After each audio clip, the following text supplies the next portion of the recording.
Yo.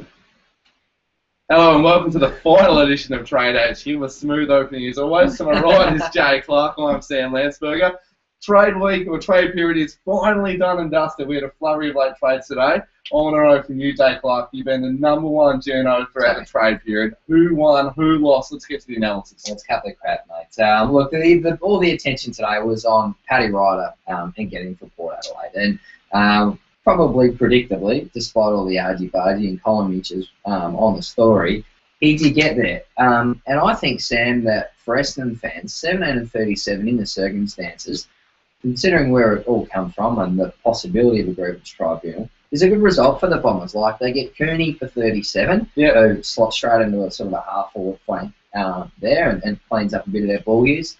And they've got 17 to partner 20 in terms of the first-round draft pick. So, look, I think all in the circumstances, they got Giles really cheap. That's what I like. For 53, they get 62 back. So that basically for nothing. They slot down. Reasonably happy, you know. It wasn't a disaster that maybe we thought it was. Well, what do you think? Oh, great. I think in Essendon history, I'll have to. I really like that. They get him in, and as you say, to get John Giles in for next to nothing. So, you keep your ruck stock replenished, and suddenly, after all the supplement scandal and the stripping of draft picks, they're going to go into the 27th of November with picks 17 and 20. So that's not the worst result. We got some strong thoughts from Jan straight off the Twitter machine here on Super Footy. Paul's offer for Ryder is a joke. Pick 17-37 is a joke for a player in his prime. One of the best ruckmen in the AFL, as we know. The fact that he wants to go to Port, not considering going elsewhere, shows he's not concerned about his welfare or else he'd be prepared to go to any club. So, look, that's the sort of emotive responses we've been used to from Essendon fans over the past couple of years. I think a first and second round pick is fair enough. They were never going to give up a Wines Hartlett if anything like that. Bombers had to ask the question. It was never going to happen. The Bombers probably made the most out of a bad situation. But on the flip side, what does this do for Port Adelaide? They were a kick-off a grand final this year. They've just added in probably the one missing link. They get support for Lovie and Ryder. They are obviously Hawthorn's your clear cut premiership favourites, but Port Adelaide must be close to second. Yeah, I think they're absolutely in the frame. Sydney and Hawthorn are certainly going to be strong again, but it's a dream result for the Powers. Probably the one weakness, but as you said, they've done really well with him. Oh yeah, they're not going to have a strong year at the draft, but they've done really well in that area. In that department. So that's good. What about the Bulldogs? Popping champagne corks down there at the Wooden after getting $7 million man Tommy Boyd yesterday. But you got a few thoughts on what happened today. You're not too positive on it. Yeah, I think the Doggies might have been shortchanged a little bit today. I think, to get pick 37 for Adam Cooney, look, Cooney in the end chose Essendon. He said that you can't trade him in North Melbourne. That probably handcuffed the Dogs a bit. There was a deal mooted which would have been pick 36 in Kieran Harper from the Roos, with the Dogs giving back a later pick. There's no doubt that appeals more. 36 is a higher pick than 37. A higher pick. And then you get Kieran Harper thrown in as well. So clearly they haven't got the best outcome from Adam Cooney. And then with about 8 minutes to go before the deadline, they've lost Liam Jones. So there's no doubt they want him to hold on to, especially with Tom Boyd. You put Boyd and Kramer in that forward line, Jones is your third forward, he might go boom the way Carlton expects him to. So what's the pass mark for wins for the Dogs next year? Well, what do they finish with this year? 7 this year. They've lost Griffin and Cooney and Liam Jones. They've brought in Tom Boyd, who's probably not going to have the biggest impact in 2015 as he will in the next 6 years. Did they go backwards? They definitely could. I think that's probably going to be hard to match. Obviously, a lot's going to hinge on who the new coach is and what strategy they go down. But, you'd suggest winning 7 games this year and then losing Griffin and Cooney, it might be hard to replicate, albeit as the club keeps telling you, they lost 5 games by over 2 kicks this year. So was 7 a false number? I don't know. But, yeah, you'd expect they might struggle to match it. Changing pace a little bit here. We've got a question from Shooter McGavin. Says, Cats moved to pick 10. A few banging mids around that space, fellas. Sam, you're the draft expert. As you are. What's the crop like in that top 10 this year? Yeah, you'd think they'd be pretty strong. You expect the big blokes like Wright and McCartan will certainly be gone.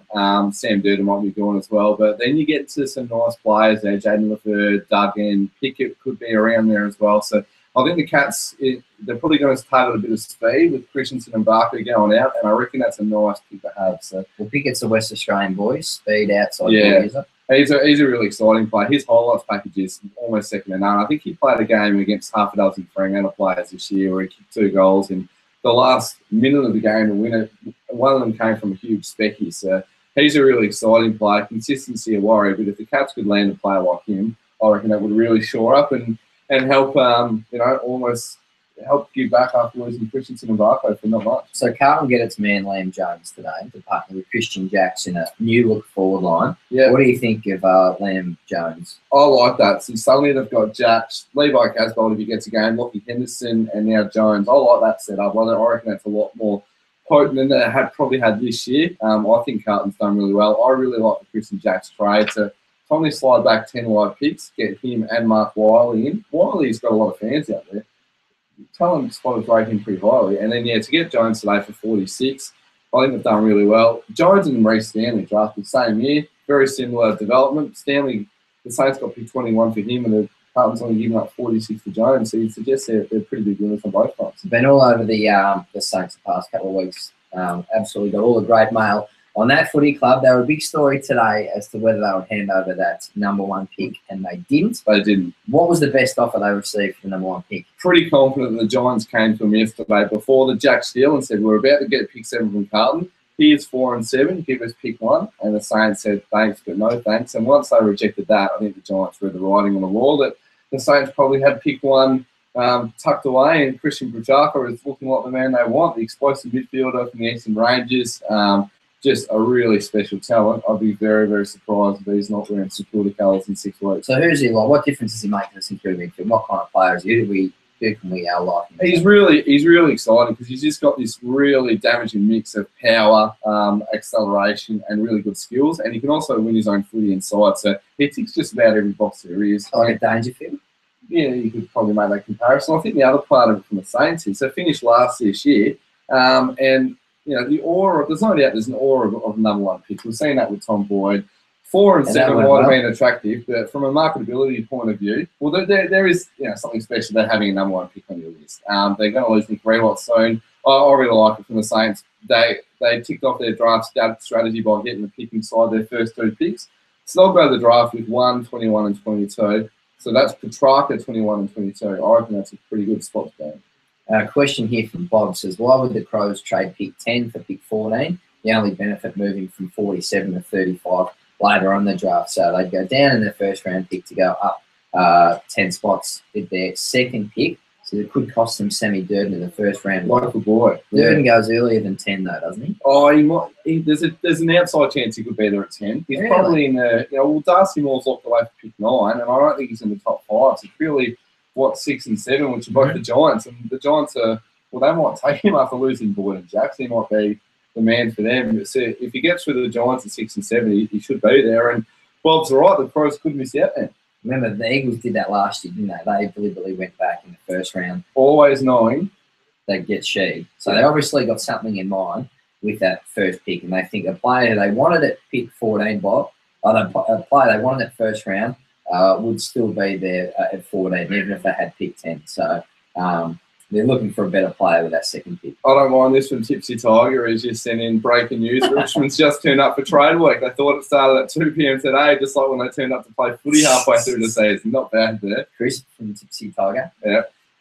Carlton, not big winners. Jones gets bowled over by a Burt. Dud, says Dave. What do you think of Liam Jones?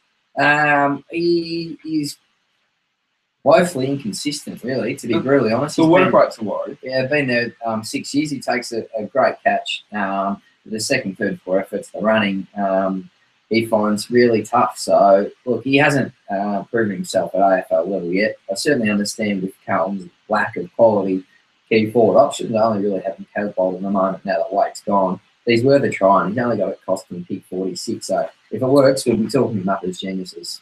Absolutely. And although the Tigers did have a little bit of action earlier, probably late last week, you were all over the possible Jack Trengove move, which got fudged by a failed medical. Well, I think Richmond were keen on some on-ball strength. Someone to take a bit of physical heat off Cochin and Dusty Martin, of course, Reece Conker, Brandon Ellis. So they definitely wanted some on-ball strength, but they really valued that pick 12. There was some rumour, Sammy, which hadn't been reported, I don't think, that they were sniffing around Scotty Thompson from Adelaide, Okay. for to plug a hole in the midfield for probably only 2 seasons, but that didn't eventuate. They went for Trengo, did some really good medical work on his foot and found it was a time bomb. So, look, Tiger fans, they've done a lot of bringing in of recycled players and senior players in the past couple of years. So I don't think the Tiger fans would be unhappy to go to the draft with another decent first-round pick. They got Ben Lennon last year, and he looks like being a quality senior player. Mitch Hallahan, traded from the Hawks to the Gold Coast today for picks 47 and 49. Yep. Interesting comments from Marcus Ashcroft afterwards. He used the words depth player will be good to help the kids who may get tired. It's not the biggest glowing endorsement from his new son, footy boss, but what do you make of that trade? I think Mitchie Hallahan would have played a lot more senior footy if not for the strength of the Hawthorn midfield. He's one of VFL best and fairest. 2 years ago, he's a strong clearance player. Not the quickest bloke going round, but maybe up there at Gold Coast. Him and Jesse Lonigan probably fighting for the same spot, do you think? I mean, they're both tough on ballers. And maybe that'll take a bit of the physical heat away from Prestia, away from Ablett. So they want those guys finishing the play, getting it on the second, third position, maybe not so much winning it, the hard ball inside. So he's a strong body, Hallahan, and he will certainly win a lot of clearances for the Gold Coast Suns. Cola makes a good point here. Crows picked up Luke Loudon and Cole Cheney, who will fill holes in their side, and in doing so, they really only downgraded picks 10 to 14 and 31 to 35. So they haven't given up too much. Loudon and Cheney, how have they got the Crows next year? Cheney's battled undersized in Hawthorn's defence for a bit and done some good jobs, but he's struggled to cover the AFL level with Melbourne. Oh, that's fair to say. And at Hawthorn. Now, Loudon's only played 1 game. Now, I didn't see a lot of him in the VFL this year, but from what we did see, he's a quality VFL player. So he plays back for the Crows, doesn't he? There's no way he's taking Walker's spot, Jerker Jenkins' spot, and James Podsiadly's still thereabouts. So is he going to play forward or back? Oh, you'd think he'd probably play forward with Cheney. So whose spot does he take? With Cheney going back? Well, who's in the Crows side at the minute? They haven't lost anyone. Well, they got Walker, Jenkins. Cheney helps cover for Run, who's gone out. Yeah, but how does he fit in the forward line? What? Sammy, you need Life phone's going off you here. need to focus here. We'll Think let about that forward one line. back That's Taylor Walker. Yep. Right? Okay, but Jerker Jenkins. Pod's only has another year left. Yeah. So maybe long term. I mean, he's not Maybe too well. Podsie's spot in trouble. But and as we're saying this year, Pods can play in defence as well. It just gives them another option. Okay. And as Cola points out, they haven't given up much, so why not get a couple of depth players on there? I want to know from you, all over the analysis, who is the big winner from the 2-week period? I think it has to be Brisbane, Port Adelaide. Brisbane to get Dane Beams and Alan Christensen for pick 21. That looks like just about the best deal of the whole trade period to get Alan Christensen, 2011 Geelong Premiership player for only pick 21. A very slick individual, plays midfield forward. Dane Beams as well. That midfield just looks so very strong now. So they got some spots to fill up forward and down back, but you think the nucleus is there for a very good side. So Brisbane for me is a big winner, and Port Adelaide to get their man and Ryder. To get Paddy Ryder as well. Hawthorn, they get John O'Rourke, a former pick number 2, and James Frawley, free agent for nothing. Their side, if you can believe this, has just got stronger after winning 2 premierships in a row. That doesn't happen every day. That is a rare feat. Does John O'Rourke play senior footy or much of it next year? Yeah, I reckon he does. I think he can play 12 to 15 games. Be a nice return. Yeah, the question mark's just on his competitiveness. Like, you're going to get the footy, you're going to get the footy. You really need to go after it. So he's a beautifully balanced and lovely skilled player. He racked up, I think, average 28 possessions a game underneath him. So obviously the boy can play. It's just going to steal a bit of Alistair Clarkson hardness in him, could do wonders. You've woken up the trade HQ bumper. Mick Warner's being a clown over there, but also the Lions have cleaned up. Who walks away the most disappointed? Who should be kicking themselves as they leave Etihad Stadium today as the Jehovah's Witnesses pile in? The Swans, they were everywhere today. The Swans will be flat, really, won't they? I mean, they wanted to beef up their ruck stocks. They got pants in the hit-outs all year, really. It was the only one real question mark for the side, and because of this AFL ruling, they're unable to train any players in, so they'll be really disappointed with that. And they lose Timmy Membry for nothing. He goes straight into the pre-season draft. He picked up for the Saints. So he was pick 46, was it, from 2 years ago when he played one game? He was, and last year they lost the first round pick in Jed Lamb in the pre-season draft. So not a happy hunting ground there for the Swans. Two crafty little forwards walking out for nothing. They did keep Tommy Mitchell, which is a pretty good effort. And they get Isaac Heaney. I think we're underselling that. Well, Isaac Heaney at pick, 18 in the end. He's a top 3 player. We saw that by Malcolm Bidd in pick 2, and I like that from Rosie. I obviously saw a lot of him last year in the academy. They've finished in the grand final, and they've got a top 3 talent for next to nothing. That is a huge one. Another comment here from the Twitter machine. Will the Dogs select someone in the PSD, Sammy? I think that's a long way away. Well, I think what we do know about the pre-season draft is Henry Memory will go pick 1, and I reckon that the Blues are pretty confident of getting Jason Tutt in the same mechanism. So obviously a trade wasn't done today. He could find his way to Busy Park along with Liam Jones. Is he any good? Yeah, for nothing. Well, he's got speed. Carlton obviously lost Scarlett. Betts last year. So, 5 years in the system, 20-odd games isn't a great team. So, I think in the end today, the Blues weren't too keen on cocking up a 4th round pick for him. So that's probably why the trade didn't get done. Well, they can get him for free. The West Coast and Fremantle really didn't do a lot, which is on their hands. Pretty surprising given that Fremantle really needs another couple of big bodies. I'm concerned about that. Fremantle's gone out in straight sets. Port Adelaide's gone past them, picked up Ryder. Hawthorn strengthened with, Crawley and O'Rourke. Sydney was already better than them. North Melbourne made a prelim, added Waite, Higgins, a couple of others. Fremantle didn't do much. Is that a concern? Well, I think it will be, especially if Matty Pavlich and or Luke McFarlane go down injured. They were very to be interested in Ryan Shellmakers, but clearly the interest wasn't that strong because they let him through to the keeper. And Shellmakers stays a Hawk. Yeah, exactly. So the Fremantle fans will be really watching closely and hoping that the likes of Apinis and Taberner really develop strongly over this year. Will Rossline, invest more in his youth, blood more young blokes? That'll be interesting. Certainly Tommy Sheridan and Hayden Crozier, 2 young blokes who are expected to emerge this year. Carlton have to get an A for trade where 2 key position players and a midfielder, all young, and kept the 1st and 2nd round picks there, Ruffy. Good call, bad call. And you add into that Mike Wiley, who really stepped up their on-ball brigade. The thing is, Jackson Jones are far from guaranteed safe bets, so it will really depend on the development, the coaching, and the teaching to put the cream on the cake of this draft period. Another comment here from Roger on the Twitter machine here. Sammy says, Melbourne biggest loser this trade. Not sure how that's born about. They've got Sammy Frost in the door and they've kept picks 2 and 3. 3 obviously came in. Sammy Frost cost them 23 though. Yeah, but they've already got 2, 3 and Billy Stretch locked away, so they're not going to use too many more picks.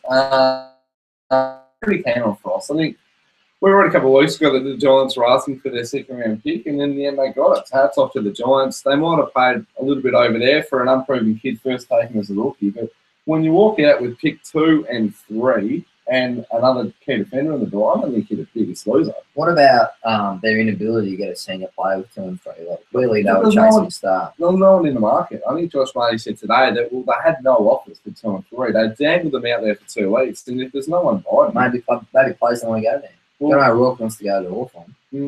That's fair call. Maybe they will in a couple of years when picks 2 and 3 start blossoming. Henrietta Lumumba. Yeah, that's right. They got the big H from Mitch Clark. I don't think Melbourne's the biggest loser. I think that's Rich too far. Then Mitch Robinson, will he find a chance to revive his career, or is he done and dusted, Joe? Very good question. Interest definitely cool. I think as a delisted free agent, he might get a go at Brisbane or Hawthorn. I don't see how he gets a game at Brisbane, given what they've just injected into their side. Did Carlton play this hand a little bit too soon? They put their cards on the table pretty early that they wanted to get rid of Robinson and Garlett. Pretty obvious you can get Robbo as a delisted free agent. Did when Michael Moldhouse's veins start popping out the sides of his neck and he starts thumping the desk, Mitch Robinson, you're a fool. Bridges burned. He is out. So pretty obvious. He was not in Mick's good books, it's fair to say. The relationship had become untenable. He'd lied to him, he'd let him down, and Mick was all worked up, so he's out of there. You just need to calm down a little bit. So I reckon you're a little bit too excited for the Drovers Fitness Convention. We're getting the line up here. Last one we'll be through. Any chance of Dangerfield to Collingwood next year, Jay? I think Dangerfield is a 50-50 chance of being Adelaide next year. I think Geelong, Collingwood and Hawthorn will all throw the kitchen sink at our man Paddy to come back to Victoria next year. So that chase is definitely on. Dangerfield can't say with any certainty right now. This is in my opinion, that he'll be at Adelaide next year, because it's a new coach, it's a blank canvas. It will be whatever they make of this season. If it goes well, he'll stay. If it doesn't go well, the relationships aren't great, then I think he will take one of the huge offers that will come his way to come back to Victoria. You've thrown a bomb to finish Trade HQ.